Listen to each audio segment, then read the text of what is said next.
Ndugu wageni waalikwa, mabibi na mabwana, kama watangulizi wangu, nami nichukue fursa hii kumshukuru sana Mwenyezi Mungu ambaye ametujalia kila lililo bora, kila lililo jema na heri, na kutuwezesha kuwa hapa katika viwanja vya Mashujaa katika manispaa ya Bukoba. Ni kwa uwezo tu wa Mwenyezi Mungu tumeweza kuwa hapa na kuzindua kampeni hii rasmi. Ndugu wageni waalikwa, mabibi na mabwana, tuna kila sababu ya kumshukuru na kumpongeza rais wetu wa Jamhuri ya Muungano wa Tanzania, Daktari Samia Suluhu Hassan, kwa namna ambavyo anaiongoza nchi. Tunaona maendeleo katika kila sehemu. Ukitembea ndani ya Jamhuri ya Muungano wa Tanzania, uhitaji kuvaa miwani kama mimi ili uyaone maendeleo. Yanaonekana kwa wazi kabisa. Lakini muhimu zaidi, sisi katika sekta ya sheria na sekta ya haki ametutendea mema sana. Kwa upande wa miundombinu, tumeona majengo mbalimbali yakijengwa. Na mfano mzuri juzi, kama alivyosema Daktari Kiombo, tumezindua jengo kubwa kuliko lote la mahakama barani Afrika. Lakini ukienda mikoani pia majengo mbalimbali yanajengwa katika sekta hii ya sheria. Uteuzi wa waheshimiwa majaji. Hakuna rais katika historia ya nchi hii ameteua majaji wengi kama Daktari Samia Suluhu Hassan. Hii inasaidia wananchi kupata haki kwa wakati na kupunguza mlundikano wa mashauri mahakamani na kupunguza mlundikano wa mahabusu na wafungwa magereza. Lakini sio hivyo tu, haitoshi. Ameunda tume ya haki jinai ambayo iliongozwa na Mheshimiwa Jaji Mkuu mstaafu Othman Mohamed Chande. Tume ile ilimaliza kazi yake, na sasa sisi kama serikali tunaanza utekelezaji wa mapendekezo ya tume ile. Lengo ni kuhakikisha kwamba kila mwananchi, kila Mtanzania, kila mtu ambaye anaishi katika Jamhuri ya Muungano wa Tanzania, pale ambapo anaingia katika mfumo wa haki jinai, aweze kupata haki zake pasipo kusumbuliwa, pasipo kuonewa. Lakini sio hivyo tu. Hivi sasa amekwenda Katiba ya Jamhuri ya Muungano wa Tanzania. Katika ibara yake ya 13 inaongelea usawa mbele ya sheria. Kila mtu anapokwenda mbele ya sheria aweze kushughulikiwa kwa usawa na mtu mwingine. Sasa kuna wenzetu ambao kwa namna moja au nyingine hawezi kupata huduma ya mawakili. Dr. Samia anatekeleza ibara ya 13 ya katiba, msaada wa kisheria. Mwaka 2017 Bunge la Jamhuri ya Muungano wa Tanzania lilitunga sheria namba 1 ya 2017, sheria ya utoaji wa msaada wa kisheria. Daktari Samia kupitia mpango huu ambao tunauzindua hapa leo anatekeleza sheria namba 1 ya mwaka 2017. Kwa sababu sifa ya kiongozi mzuri ni kuheshimu katiba na sheria, na katika hili Daktari Samia anaheshimu katiba na sheria. Dr. Samia oye! Lakini waungwana wanasema atimize ahadi yake. Daktari Samia na Chama cha Mapinduzi iliwaahidi wa Tanzania mwaka 2020 kupitia ilani. Shukuru sana kwa kusimama kidete kuhakikisha maono ya Mheshimiwa Rais Daktari Samia Suluhu Hassan yanatekelezwa katika mkoa wako. Mimi na timu yangu tumeridhika na mapokezi na maandalizi tuliyoyakuta Kagera. Na tunawaahidi wana Kagera, katika siku 10 kuanzia leo tutawatendea haki. Mtapata kile ambacho Mheshimiwa Rais ametuagiza tuje tuwapatie. Niwashukuru wadau wa sheria wa serikali na wale ambao sio wa kiserikali, ambao kwa urefu sana wametambulishwa hapa na Daktari Rwezimula pamoja na Kaimu Rasi. Utekelezaji wa jambo hili kwetu sisi wadau wa sheria ni mfano mzuri wa PPP, ubia kati ya taasisi za umma na serikali. Watu wengi wanadhani ubia ni katika majengo, barabara na miradi pekee. Hata katika huduma za jamii kama hizi unaona ubia kati za sekta za umma na serikali kuhakikisha wananchi wa Tanzania wanapata haki zao. Wadau wote tulioko hapa tunawashukuru sana sana, hususani wale ambao wanatoa msaada wa kisheria. Na mmoja yuko hapa, Bi Christina. Huyu ndio mkurugenzi wa watoa huduma za kisheria katika sekta binafsi. Uwepo wake hapa ni ushahidi wazi kwamba tunashirikiana kwa pamoja na tunakwenda vizuri kabisa. Ndugu wageni waalikwa, mabibi na mabwana, msaada huu wa kisheria ambao tumeueleza kwa urefu sana una makusudi ya kutekeleza katiba, una makusudi ya kutekeleza sheria, una makusudi ya kutekeleza ilani, lakini muhimu zaidi ni kutekeleza maono na maelekezo ya Mheshimiwa Rais.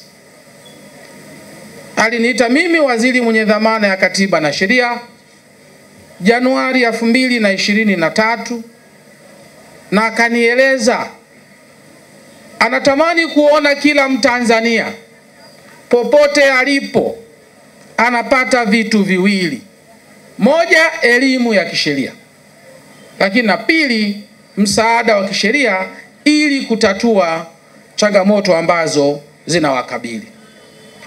Hivyo tumekuja Kagera kuhakikisha kwamba hayo mawili sio tu yanatekelezwa, lakini yanatekelezwa vizuri na wananchi wa Kagera waridhike, wamwambie Mheshimiwa Rais, kweli tumewaona wanasheria wako, tumewaona mawakili wako na wametutendea haki.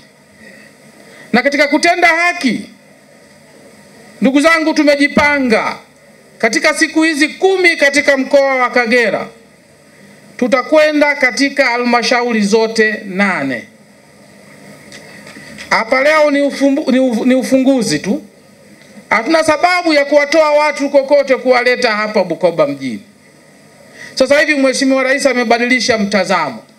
Siku zote tunafunga safari kuwafuata wanasheria, kuwafuata mawakili. Mheshimiwa Rais amebadilisha. Sasa hivi mwanasheria na wakili anakufuata wewe popote ulipo.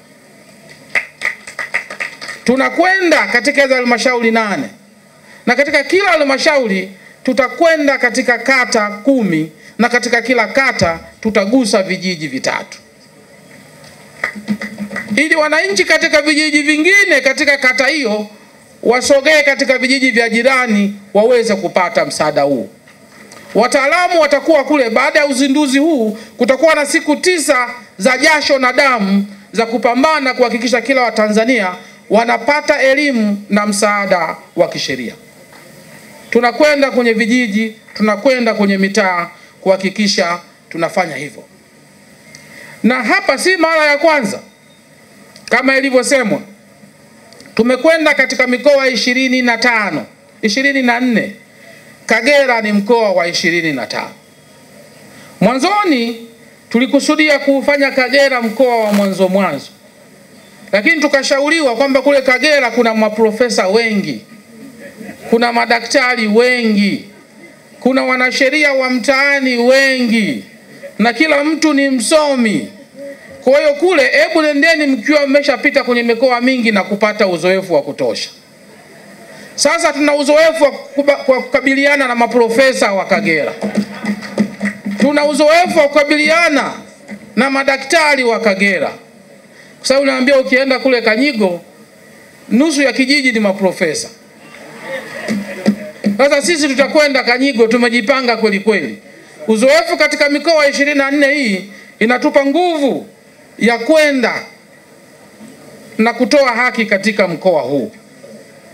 Na mikoa iliyosalia ambayo ni mikoa ya upande wa Zanzibar na Dar es Salaam itakamilika ndani ya mwezi Mei mwaka huu.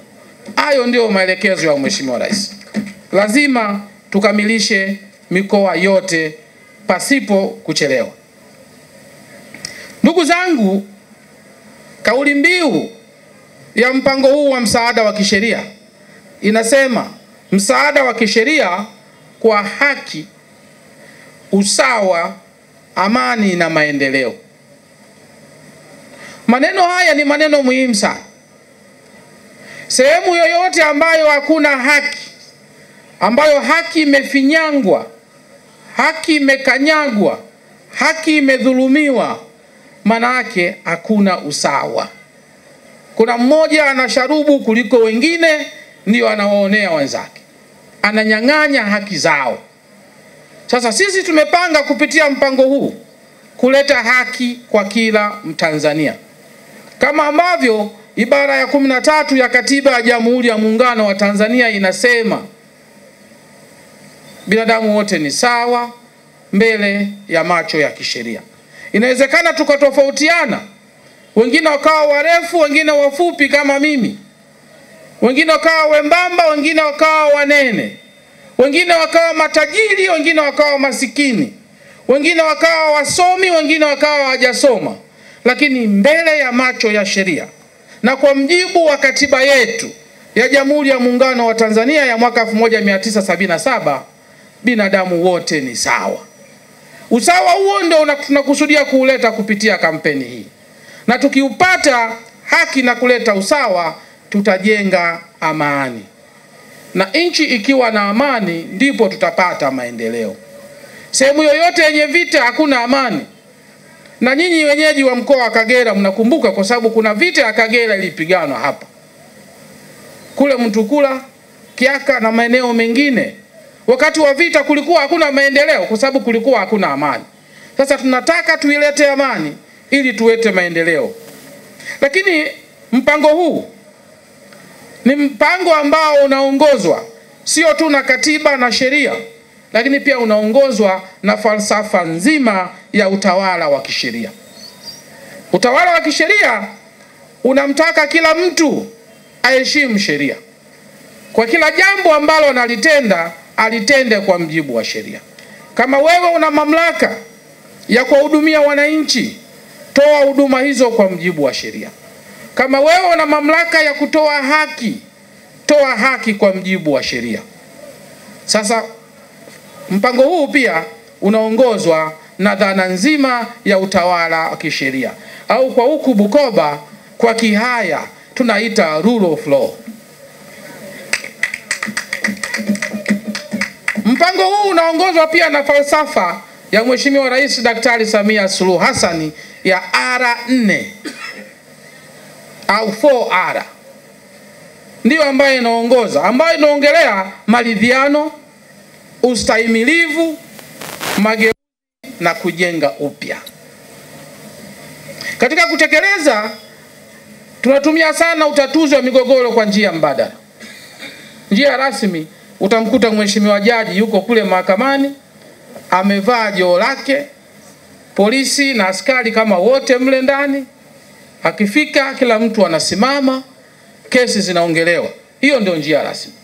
Hapa tunafanya njia mbadala, njia ambayo ndio asili ya Waafrika, asili ya Watanzania. Tunaketi kwa pamoja katika meza ya mduara, tunaongea, tunajadiliana, tunakubaliana, tunamaliza hizo changamoto, tunapeana mikono, tunasonga mbele. Hiyo ni falsafa ya Mheshimiwa Rais ambaye ametupatia na sisi tunaitumia. Na mpaka sasa katika maeneo ambayo tumepita, tumekutana na changamoto zifuatazo. Moja, migogoro ya ardhi. Na amesema hapa Mheshimiwa Profesa Hajat Fatuma Mwasa. Nisingependa kurudia kwa sababu nitaharibu yale maneno mazuri ambayo ameyasema. Lakini pia kuna changamoto za ndoa, mirathi, madai na jinai, lakini na ukatili wa kijinsia. Na ukatili wa kijinsia amelisema sana Mheshimiwa wakili msomi Amon Mpanju, naibu katibu mkuu. ameongea maneno mazuri sana, nisingependa kuyabadilisha, lakini niseme, niwaombe viongozi wa dini, niwaombe wanafamilia, kwa kuwa tatizo hili linatokana na familia zetu. Chimbuko la ukatili wa kijinsia ni kwenye familia. Wajibu wa kwanza upo kwenye familia. Lakini pia viongozi wa dini mna nafasi kubwa sana ya kupambana na ukatili wa kijinsia, ili tuweze kuutokomeza kabisa na nchi yetu iwe nzuri, iwe salama na iwe ya maendeleo. Mpango huu pia ni utekelezaji wa haki za binadamu kama ambavyo umeelezwa kwenye Katiba ya Jamhuri ya Muungano wa Tanzania na miongozo mingine ya haki za binadamu ya kitaifa na kimataifa ambayo Tanzania tumesaini na kuridhia. Sasa tunapoongea haki za binadamu, kuna watu wanataka kupotosha kuhusiana na haki za binadamu. Haki za binadamu ni dhana pana sana, na kupitia mpango huu niruhusu niweleze kidogo. Haki za binadamu zipo zile za kiraia na kisiasa, ambazo sasa wanasiasa wengi na vyama vya siasa ndio wanapenda kuviongea hiyo. Lakini haki za binadamu zipo za kijamii na za kiuchumi. Unapofanya kazi, ni haki yako kufanya kazi na kupata ujira. Hiyo ni haki ya binadamu. Swala la kupata elimu ni haki za binadamu. Swala la kupata huduma za afya ni haki za binadamu. Swala la kupata usafiri mzuri ni haki za binadamu. Swala la kupata msaada wa kisheria huu tunaotoa hapa ni haki za binadamu. Kwa hiyo tukimwona Samia anajenga shule, anajenga hospitali, anajenga reli, anajenga barabara, anajenga airport, anatekeleza haki za binadamu. Na kwa kipimo hicho Samia amefanya mengi sana. Anastahili pongezi katika utekelezaji wa haki za binadamu. Tusiongee zile za kiraia na za kisiasa peke yake, hapana, tuongee na hizi nyingine. Kuna haki za makundi, haki za kimazingira, hizo ni haki za binadamu. Kwa sababu ukichafua mazingira wewe, haujiathiri wewe mwenyewe tu, unaathiri na wote. Sasa katika kutekeleza haki za binadamu ni lazima tukumbushane. Moja kati ya haki ya msingi ya kiraia na ya kisiasa ambayo sisi wanasiasa tunapenda kuisema sana ni haki ya kushiriki katika shughuli za uchaguzi. Katiba ya Jamhuri ya Muungano wa Tanzania katika ibara yake ya 5, ibara ndogo ya kwanza, imesema Mtanzania mwenye miaka zaidi ya 18, yani 18 na kuendelea, ana haki ya kushiriki katika shughuli za uchaguzi. Ni haki ya binadamu hiyo. Lakini haki hiyo, ibara ndogo ya 2 imesema inaweza kuondoshwa kwa sababu zifuatazo. 1, endapo wewe sio raia wa Tanzania, yani ni raia wa nchi nyingine. Sababu ya 2, endapo una ugonjwa wa akili au Waswahili wanasema chizi. Sababu ya 3, endapo umetiwa hatiani kwa makosa fulani ambayo ni makubwa sana, sio haya madogo madogo. Sababu ya 4, endapo hauna kitambulisho cha umri, kitambulisho cha uraia ama kitambulisho cha mpiga kura. Hizi ndizo sababu 4 zinaweza kukufanya wewe ukose haki yako ya kushiriki katika masuala ya uchaguzi. Si maneno yangu mimi, ni maneno ya Katiba ya Jamhuri ya Muungano wa Tanzania, ninayo hapa. Na ukisoma katika ibara ndogo ya 2, ibara ya 5, ibara ndogo ya 2, naomba niwasomee sentensi hii. Inasema mbali na sababu hizo, manake hizi 4 nilizozisema, Hakuna sababu nyingine yoyote inayoweza kumzuia raia asitumie haki ya kupiga kura mbali ya hizi 4. Sasa nalisisitiza hili kwa sababu katika siku za karibuni wamejitokeza watu wanaotaka kuwazuia raia wa Tanzania wasipate haki yao ya kushiriki katika uchaguzi. Nimewasikiliza kwa makini, sijaona yoyote akizisema hizi sababu 4. Sijaona yoyote akisema Watanzania msishiriki uchaguzi wa Oktoba kwa sababu nyinyi sio raia. Msishiriki uchaguzi kwa sababu nyinyi sio machizi. Maana akikwambia mtu usishiriki, wewe ni chizi. Anayesema tusishiriki uchaguzi maana yake anakuambia wewe ni mwenda wazimu, na kwa mujibu wa katiba huwezi kushiriki nini? Shughuli za uchaguzi. Au anasema wewe ni mhalifu ambao umetiwa hatiani au hauna kitambulisho. Sijasikia mtu akisema sababu hizo. Na katiba inasema mbali na hizo hakuna sababu nyingine yoyote. Kwa hayo maneno kwamba Watanzania tusishiriki uchaguzi ni maneno ambayo yanatutaka tuvunje katiba ya Jamhuri ya Muungano wa Tanzania. Viongozi wa chama na serikali ni mazuri mno. Biabato amewafanyia mema sana. Kwa uwezo wake na kwa umri wake na kwa elimu yake bado mnamhitaji kuendelea kuwa naye. Na mbunge huwezi kumpima mbunge kwa miaka 5. Ili mbunge useme amefanya kazi au hajafanya kazi, muda ni miaka 15. Miaka 5 anajifunza. Kwa sababu kule bungeni nako ni kugumu. Kuna kanuni za kudumu za bunge kule. Unaweza ukasimama spika akakwambia kaa chini. Unasimama kwa kanuni gani? Lakini Biabato wakili msomi ndani ya miaka 5 hivi ameweza kila kitu. Mkimpa miaka 5 mingine mtaona maendeleo makubwa kwa Biabato. Lakini mimi nimsemee mambo mengi ila hususani mawili. Jambo la kwanza, angalieni miradi ya tactics. Mambo ambayo ameyafanya katika miradi ya tactics. Soko tumelisema hapa. Na niwashukuru wananchi wa Bukoba, mmeamua kuondoka pale sokoni kwa hiari yenu kwa sababu mmeona maendeleo yanakuja. Jipigieni makofi sana. Stendi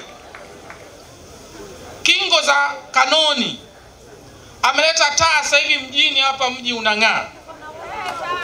Na barabara za lami kilomita 10. Lakini kwetu sisi Wizara ya Katiba na Sheria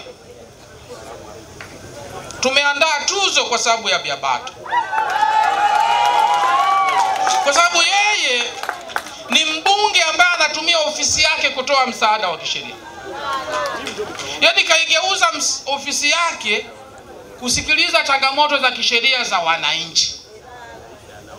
Huyo ndio mbunge ambayo wana Bukoba mnatakiwa mumunge mkono na mumpe 5 tena.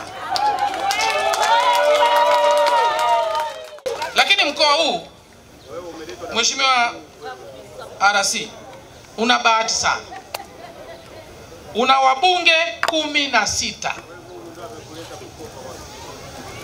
Katika 16 wawili ni wa kuteuliwa. Ni vigumu sana. Unajua uteuzi, Mheshimiwa Rais ana nafasi 10 tu. 10 tu. Na mikoa iko mingapi? 31. Yaani tukisema tugawane angalau mmoja mmoja ni mikoa 10 tu itapata. Kagera mmepata wawili. Hivyo ndivyo namna ambavyo Mheshimiwa Rais anawapenda wana Kagera. Lakini wabunge wote wa Kagera wanafanya kazi vizuri sana.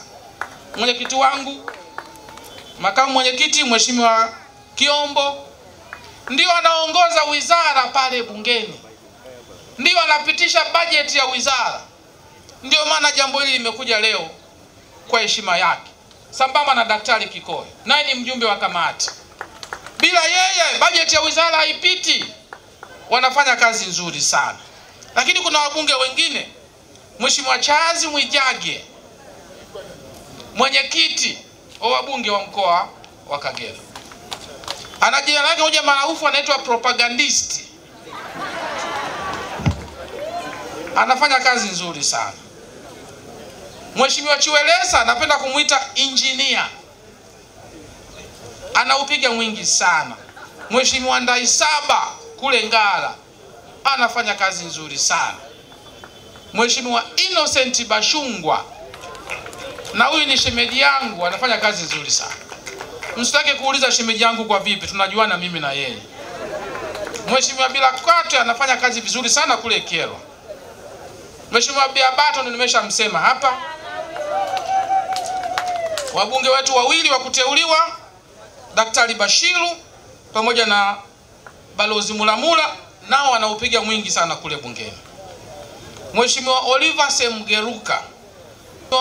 Semgeruka pamoja na Mheshimiwa Benedetta Mushashu na Neema Lugangira, hawa ni wabunge wa viti maalum. Niwaambie, mlipata wabunge wa viti maalum katika mkoa huu, wanafanya kazi vizuri sana sana sana sana. Lakini Mheshimiwa Jason Roikiza, mimi napenda kumuita senior counsel, wakili msomi, anaupiga mwingi sana. Naye kule ni mwenyekiti wa kamati ya sheria ndogo. Ukiona bunge linakupa wewe mwenyekiti wa kamati, ni heshima kubwa sana. Pia tuna wabunge wawili wa kutoka Chadema, Mheshimiwa Natropia na Mheshimiwa Condesta. Nao wanafanya kazi nzuri sana sana sana sana. Unajua uzuri wa sisi Chama cha Mapinduzi, hata kama unatoka upinzani, ukiwa unafanya vizuri tunakuambia kama unafanya vizuri. Ukiwa hufanyi vizuri, kazi yako wewe ni kupotosha umma, tutakuambia hapa kaka, unatupeleka chaka. Kwa hiyo wabunge wote wa mkoa wa Kagera wanafanya kazi vizuri. Ndugu wananchi, niliomba kuwa mgeni rasmi na kuzindua kampeni hii. Niko tayari sasa kufanya kazi hiyo ya uzinduzi. Lakini kabla ya kuzindua niseme, mtawasikiliza wananchi hapa kati ya 3 au 5 hapa. Na tutatoa maelekezo na utatuzi hapa. Kwa hiyo wale wananchi sasa ambao wako hao 5, naomba wajiongee hapa.